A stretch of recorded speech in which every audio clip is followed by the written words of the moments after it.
Magic Makers. I'm Mom Virella. And I'm CJ Peterson. Welcome to Magic Making Mischief. Get your wands to the ready. I dropped my lost it. Get your wands to the ready because we solemnly swear we're up to no good.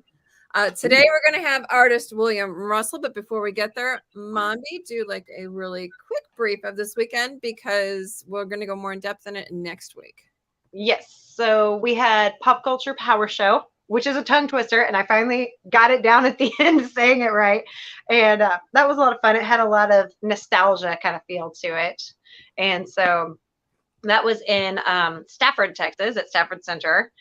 And I've got lots more footage coming up from it. I've got like over 200 gigabytes of footage from that weekend.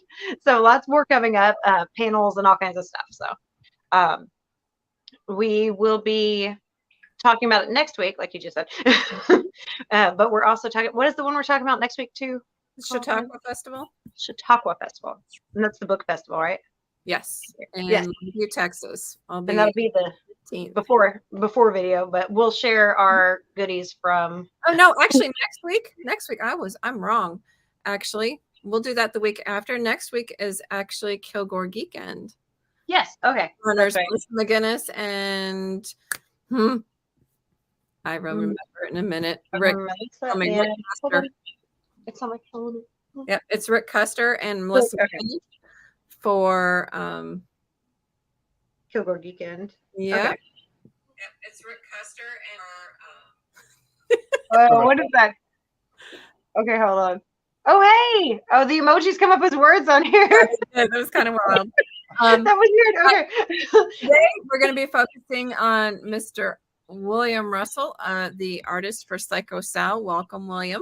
Hello. Thank you guys so much for having me. I was just sharing to a couple places for you guys. Awesome. Man, awesome. Yeah, thank you so much for having me. I appreciate it. Thanks for participating with your wand and everything. That was awesome. The one I like threw across the room. Yeah. Okay, I threw my new mic the other day, so we're good. You threw Magic We're used to throwing stuff now. Magic mic. No. Wait, what? You said it. I didn't. PG. Okay, wait. What? I was PG. You said throw the magic mic. No, never mind. Okay. No, I said new mic. I did not say magic mic. Why are you so red? Oh, Lord. We always are. Oh, my gosh. Much. So, Mr. Russell, can you tell us a little bit about Psycho Sal, how it got started, what it's about? Oh, well, Psycho Sal, of course, is my creator-owned comic. It's about a serial killer in New Orleans in the 1980s, 1986 to be exact. It's a concept that I came up with a couple years ago, and because I'm a big horror fan, I love horror movies in general, and I love, I documentaries on serial killers and stuff like that, like most people do. But it was a story that I sat down and I talked to Chris Hayes about, who's a incredibly talented horror writer. And, I told him my concept, my story, gave him my notes, and he helped me kind of bring it to life with the writing part.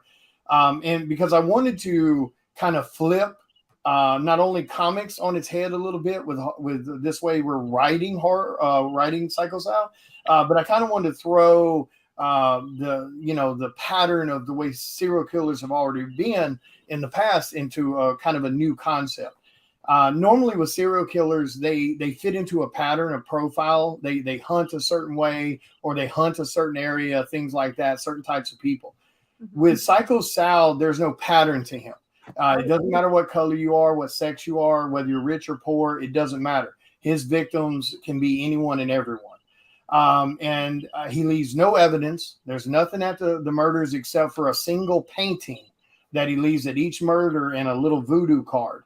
And the painting's a recreation of each one of the murders.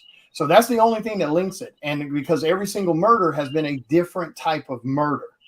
So that if it hadn't been for the paintings, the police, FBI would have never thought it was a serial killer. The other way we're writing the book to flip it on its head comic-wise is, and as far as we know, it's never been done. It's 9 issues for the first batch, and the first 3 issues of the book is being written from the perspective of the FBI agents working the murders. When we switch into issues 4, 5, and 6, the perspective is going to change. And now you're going to be seeing the world and experiencing it through the eyes of one of the victims. That sounds like a great movie premise, just saying. Yeah, that's what we're trying to play with, something that is unique. Like I said, we've seen books and movies where it might be from a victim's perspective or it might be from a killer's perspective. But we've never seen this type of change with it to get people emotionally connected to the characters. Right. And then when we get to 7, 8, 9, we switch perspectives again. And now you are going to, what's up, Chris? Speak to the devil and he shall appear. It's like a Dexter kind of idea. Yeah, exactly. And then on 7, 8, and 9, what's up, guys?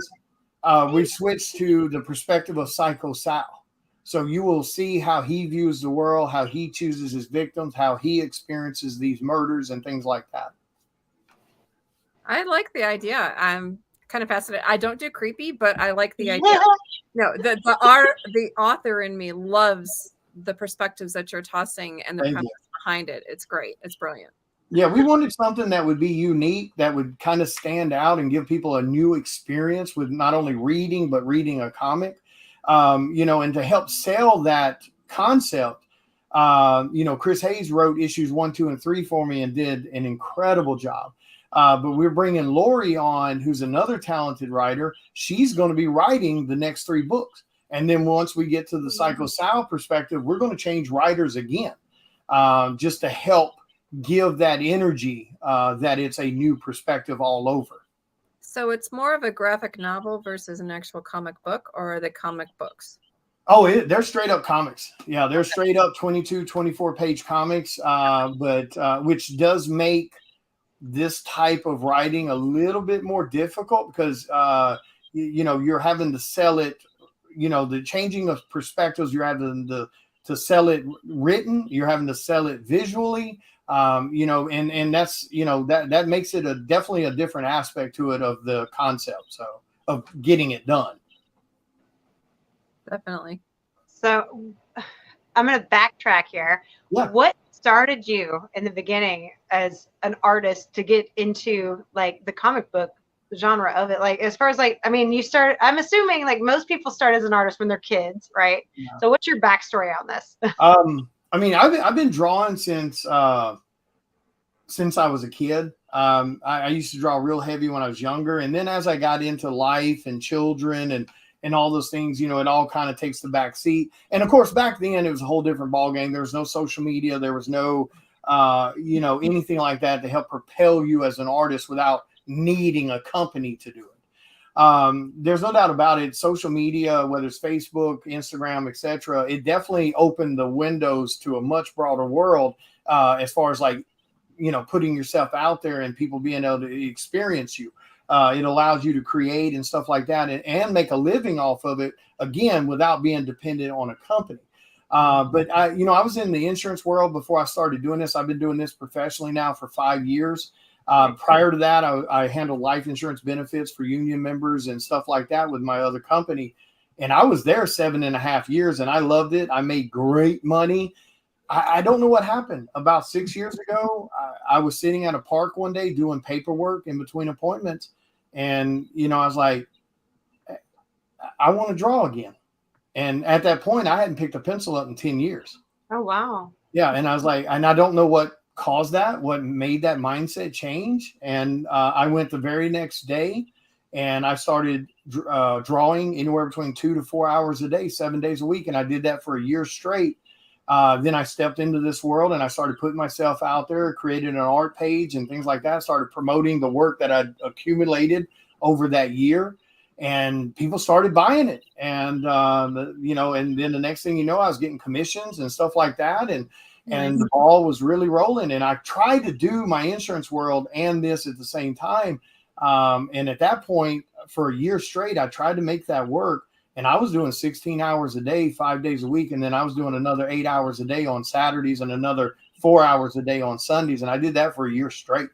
And I just couldn't do it anymore. And I knew if I walked away from the art part, I would never, ever go back.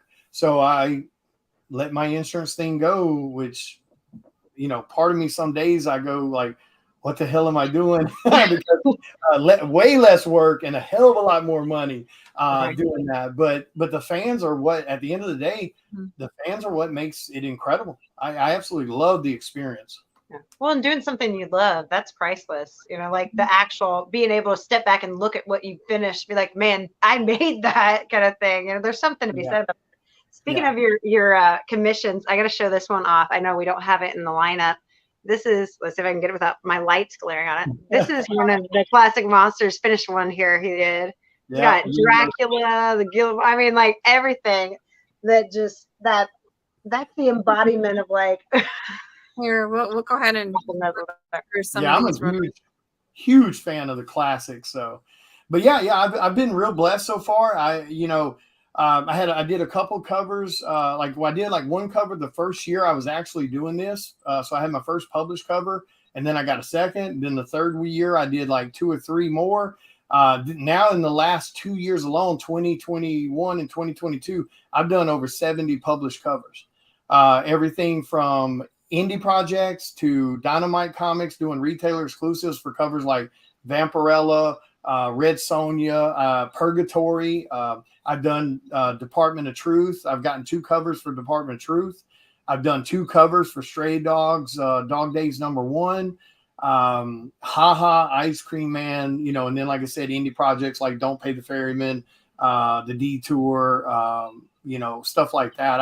I've done cover for Night Wolf and things like that. So I've been lucky. I've been very proud of what I've been able to accomplish. And now we just finished issue #3 Kickstarter for Psycho Sal. Issue #4 is already written.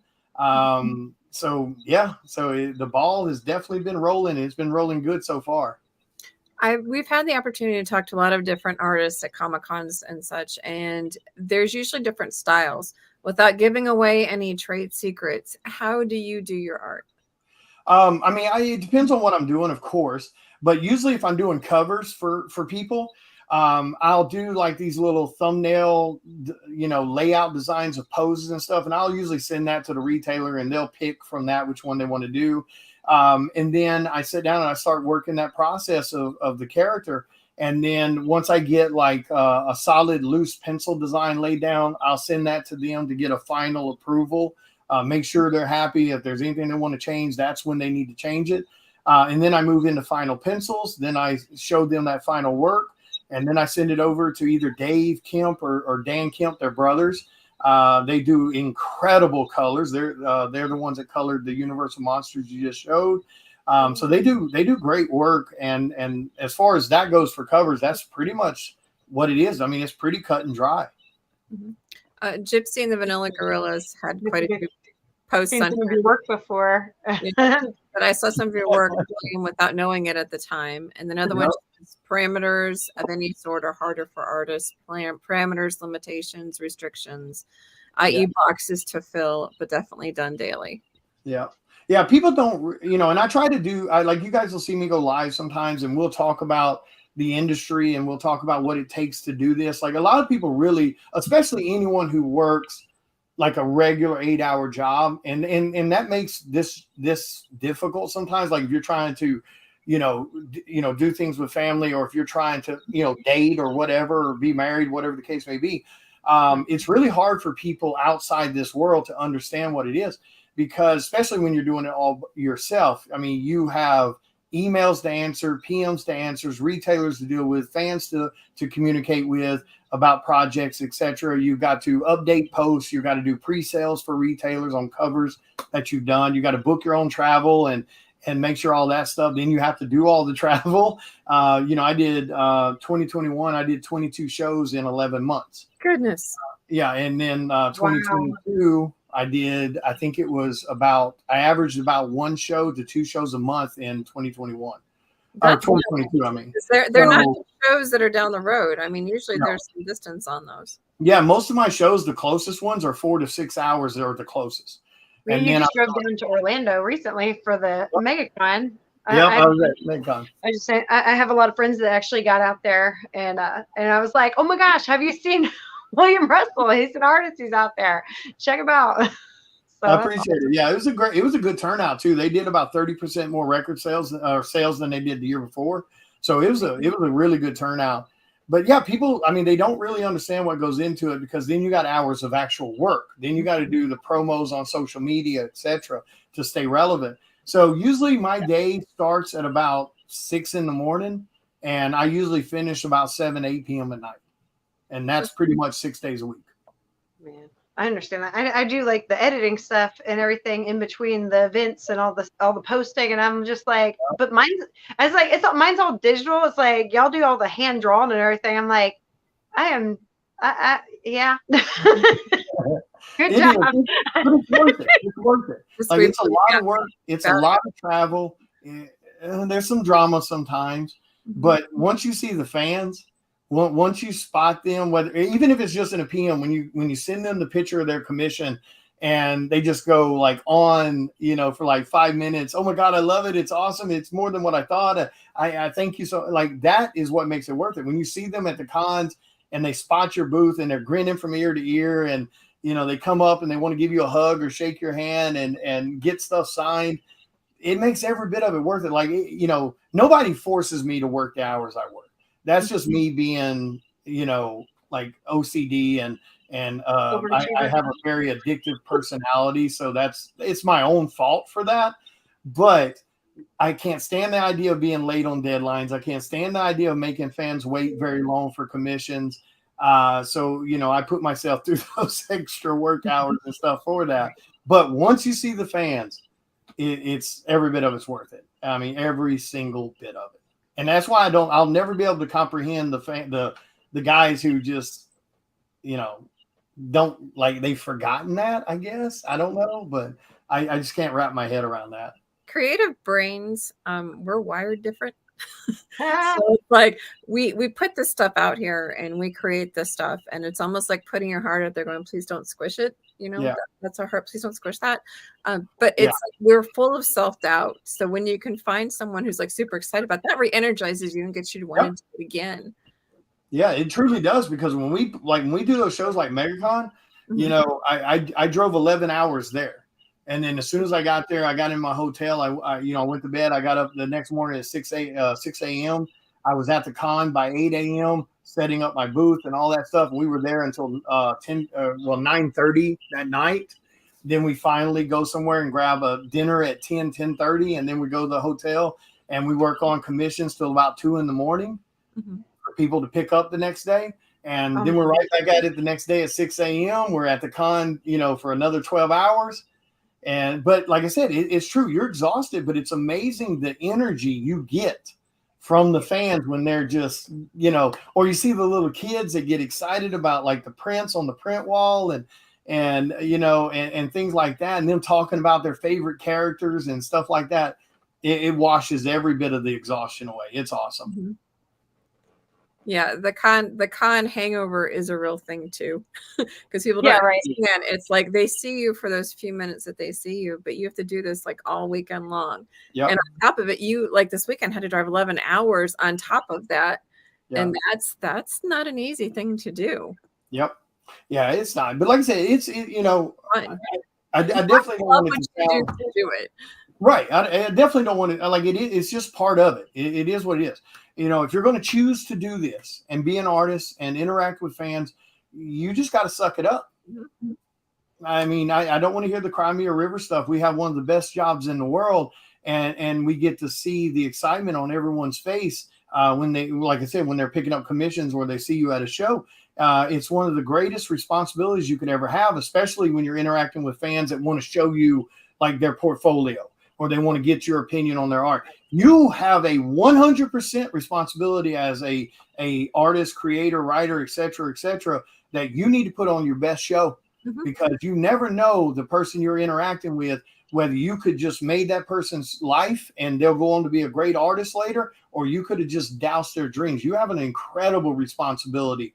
And that's why you need to kind of suck up all the, tired excuses and all that stuff, and just put on a great experience for those weekends. Just putting that out there. Caffeine will be your best friend. That's right. Yes.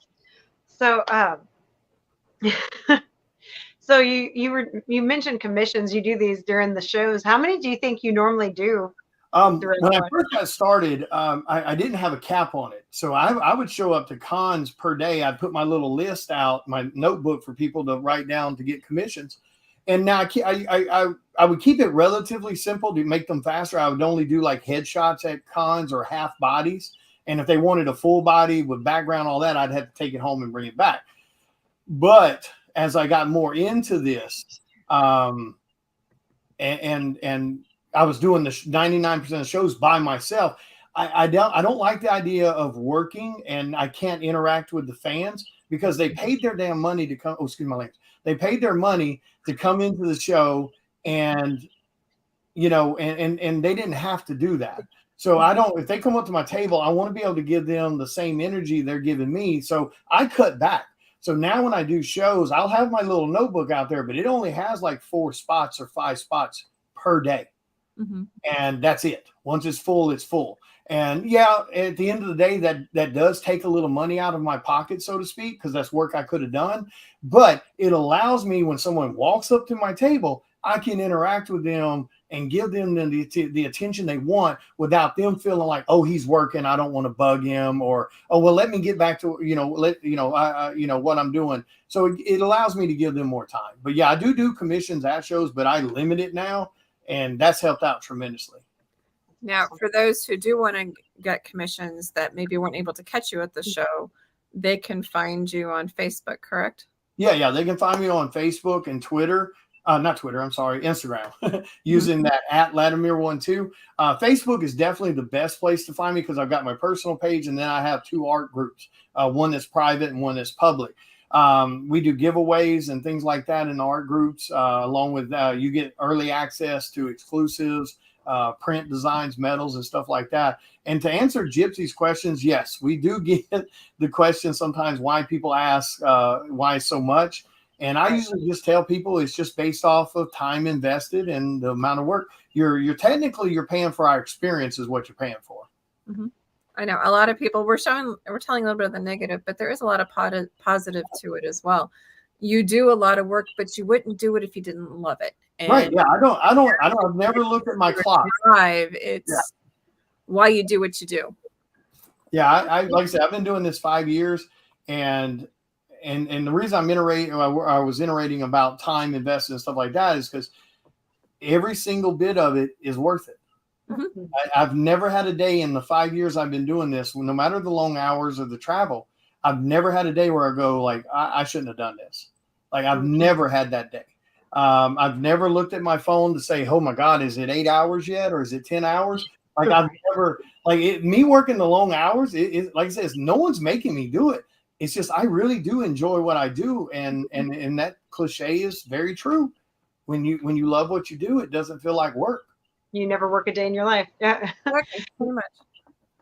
I have to admit, I'm kind of laughing at the irony of someone who used to do life insurance and is now writing about a serial killer. That is ironic. And yes, please share it away. Thank you, Gypsy. Yeah, just a little autobiography, kind of thing. So it's got to get your stories out there, Definitely. So it's like, wait, what? You didn't catch it. It's like, wait, what did you just say? No, it's the irony moment there. She's like, wait, what did he just say? But like, somebody call 911. It is, and don't get me wrong. I mean, you do see a lot of things when you work in the insurance world for sure, especially the hands-on we were. Mm-hmm. But yeah, the story, like I said, I've been a big horror fan for a long time. And with Charter Comics, who does a lot of horror comics, Chris Hayes has a lot of great books under his belt. And if you guys aren't following Charter Comics, definitely make sure you do, because at the momentum they have going right now, like, it would not shock me one bit if Charter Comics ends up being the next Image Comics, because they are growing crazy. They have a lot of labels under their umbrella right now, book-wise, and they're putting out some really good books. Yeah, for sure. So if you had, we have about 5 minutes left. If you had one gold nugget, and by the way, I'm putting Charter Comics' Facebook link Oh, in thank things, so make sure to follow them. I just did. If you had one gold nugget that you would give somebody who wants to do this, what would it be? 100% do it. There's no excuse now not to be an artist. Like I said, back in my day, there was no exposure, there was no social media, etc. If you couldn't physically walk up and hand an editor your portfolio at a Comic-Con, you were out of luck. And even then, you were pretty much out of luck. Right now, don't be scared to try it. Don't be scared to make that leap. Because of social media, Facebook, etc. You can create a massive platform for yourself. And the next thing you know, you're doing covers. Because you don't have to be the best artist. I'm not the best by any means. You just have to have the work ethic. You have to have the grind. For anybody to tell you now that, oh, you can't be an artist, there's no money to be made, there's no work to be had, they're 100% wrong. You just got to be willing to be the biggest grinder in the room. Because, like I said, you are competing against a lot of great talent for in a way, limited positions. But again, you can always do fan art. You can always create. And that's what matters. So whether you're young or whether you're older, whether you think it's too late in the game, it's all wrong thinking. Just put your nose down, grind it out, put yourself out there, grow some thick skin. You're going to need it. And don't worry about what other artists are doing or what other creators are doing, why they're getting this or getting that. Just concentrate on you and grind it out. And I promise you'll be landing covers. And don't copy somebody else's style. Do your own. Yeah. I mean, when you're first learning, there's always going to be influences. And as you do this more, you're always going to get people, hey, can you recreate this cover? As long as you pay respect and you give credit to where it's due, you're okay. But yeah, you are right. You do need to learn your own style, and you'll learn that with time. The most important thing is just put your head down and grind that art until you start having that visual vocabulary to kind of do your own thing and generate your own style.